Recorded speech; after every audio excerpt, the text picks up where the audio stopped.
Hi, my name's Pete Van Sickle and I work in the Bureau of Program and Project Management, and I'm the Program Manager for the new Economic Development Program, which we'll be covering today. Through the TLink process, Kansans told us things that we needed to fix with our Economic Development Program. We heard time and time again that the Economic Development Program was not funded at a high enough level. We also heard that the program was not flexible enough to address emerging needs. And we also heard that the program needs to be multimodal to address more than just roadway projects, but rail and aviation as well. So, what are the differences between the old Economic Development Program and the new? Well, the old program was funded annually at $7 million, where the new program is funded at $10 million a year for the life of T-Works. The old program focused mainly on highway and street projects, where the new program will also address multimodal opportunities such as rail and aviation.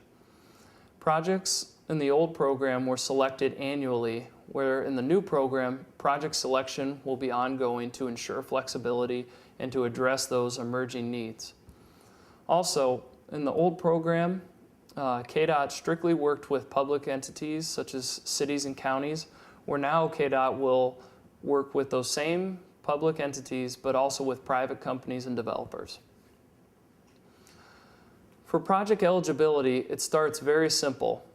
The project must address a transportation problem.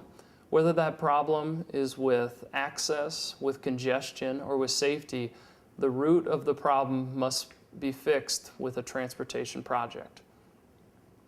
Also, the economic impacts must be non-speculative. Whether the project promises to create jobs or help retain jobs, KDOT wants to ensure that these benefits will actually come to fruition. The project must also have the support of local leaders. It's important that KDOT doesn't work with a private company on a project only to find out that locals do not support this project. Much of this support from the locals will be in the form of assistance with basic infrastructure, whether that's water or utilities, or assuring that this basic infrastructure will happen in order to help spur development. Also, a local match may be required. Traditionally, that local match is 25%. However, KDOT will be flexible in working with communities to adjust that number.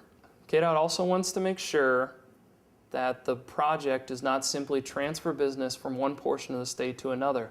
We want a net benefit for the project, not just to move jobs around the state.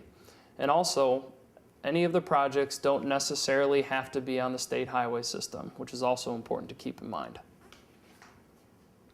So this program services two types of projects, first of which is the immediate opportunity projects, and second are local development projects.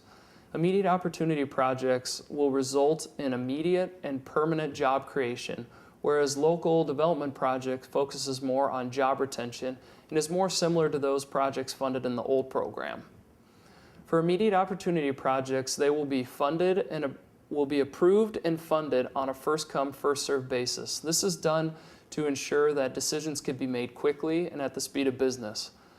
Local development projects will be pooled and evaluated biannually and will only be funded if there are remaining funds from the immediate opportunity projects. In other words, if there's few immediate opportunity projects, more local development projects can be funded. However, if there are many quality immediate opportunity projects, there will be much lower, if any, funding level for local development projects. KDOT is currently drafting an application and application criteria, but the same criteria and application will apply for all modes and all types of projects. The application information will aid KDOT in its analysis of each of the projects, and KDOT will also make sure that the application is filled out correctly and will work closely with the public entities and private companies of interest to ensure that all the pertinent information is obtained. Once an application is submitted, the approval process begins. In the first step, KDOT will analyze each of the projects in a quantitative and qualitative manner. Also in this step, KDOT will determine whether the project is a local development project or an immediate opportunity project, and will also determine if the project is better fit for one of the other KDOT programs, whether that's Rail Rehabilitation Program, or the TETL program. KDOT will not implement any strict scoring system just to ensure that there's flexibility within their analysis process.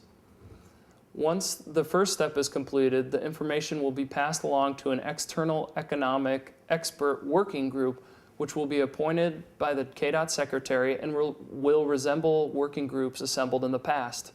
They will take a look at all the projects, provide input, and make recommendations to the KDOT secretary.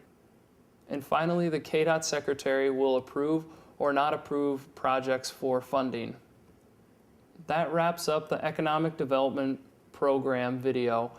And I'm happy to let you know that here at KDOT, we're open for business. And if you know of an opportunity, to let us know.